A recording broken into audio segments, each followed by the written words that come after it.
Je suis Elias Rahman, un pasteur chrétien au Pakistan, et ce que je vais vous raconter aujourd'hui n'est pas une histoire ordinaire. C'est le récit le plus difficile et le plus puissant de ma vie.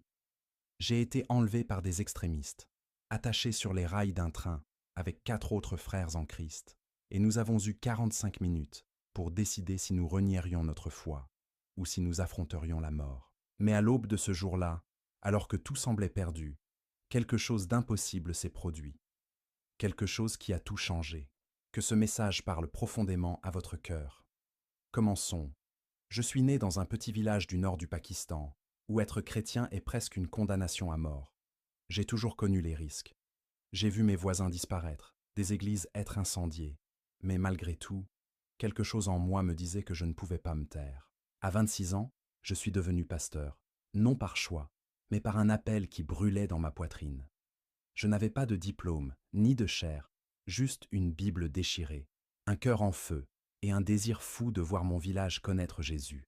C'est ainsi qu'une nuit, en secret, nous avons organisé une croisade dans une maison en terre, avec des bougies allumées, des fenêtres couvertes et des cœurs tremblants, de peur et de foi.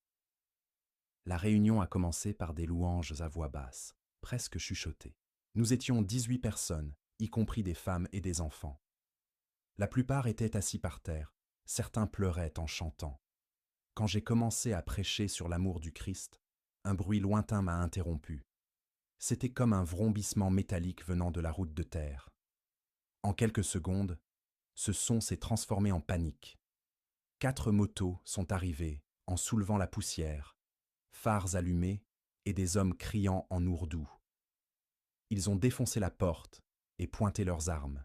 Quelqu'un a crié « Blasphème !» et, avant que je puisse comprendre, j'ai été tiré dehors par les cheveux. Ils nous ont jetés au sol et ont commencé à nous frapper. J'ai senti le sang dans ma bouche, les pierres sur mon visage et le désespoir de ma foi mise à l'épreuve par des cris et des coups. On m'a mis à genoux au milieu de la route en terre battue. Je sentais le sol humide et le sang couler de mon arcade sourcilière. Les autres frères étaient également traînés, frappés à coups de pied, insultés comme si nous étions des déchets. Il y avait une haine dans leurs yeux que je n'avais jamais vue auparavant. Un des hommes criait sans cesse que nous étions des infidèles, des traîtres à Allah. Un autre m'a donné un coup de pied dans l'estomac et je suis tombé sur le côté, m'étouffant avec la poussière. Malgré tout, à l'intérieur de moi, quelque chose m'empêchait de paniquer. C'était comme si j'étais en transe, comme si quelque chose de plus grand me soutenait de l'intérieur. Quand ils m'ont forcé à me relever, j'ai vu qu'ils séparaient 5 hommes, moi parmi eux, et ordonnaient aux autres de rester enfermés dans la maison. L'un d'eux a allumé une torche et l'a jetée sur le toit de paille. C'est alors que j'ai compris que ce n'était pas seulement une menace. Ils allaient nous tuer. Ils nous ont mis à l'arrière d'une vieille camionnette, les bras liés et un tissu noir couvrant nos visages. Le moteur vrombissait fort et je n'entendais que les pleurs étouffés d'un des frères à côté de moi. Personne ne savait où nous allions. Le voyage a semblé une éternité, mais il a dû durer moins d'1 heure. Quand le véhicule s'est arrêté, nous avons été traînés à nouveau, cette fois jusqu'à une voie ferrée au milieu de nulle part. Le froid de l'aube était mordant, et l'odeur de fer, d'huile et de terre mouillée emplissait l'air. Ils nous ont placés un par un sur les rails, liant nos bras et nos jambes avec de grosses cordes, comme si nous étions des animaux.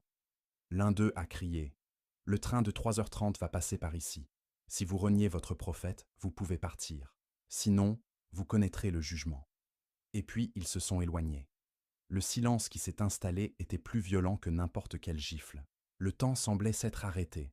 La seule chose que j'entendais était le son de mon propre cœur, battant au rythme de la panique.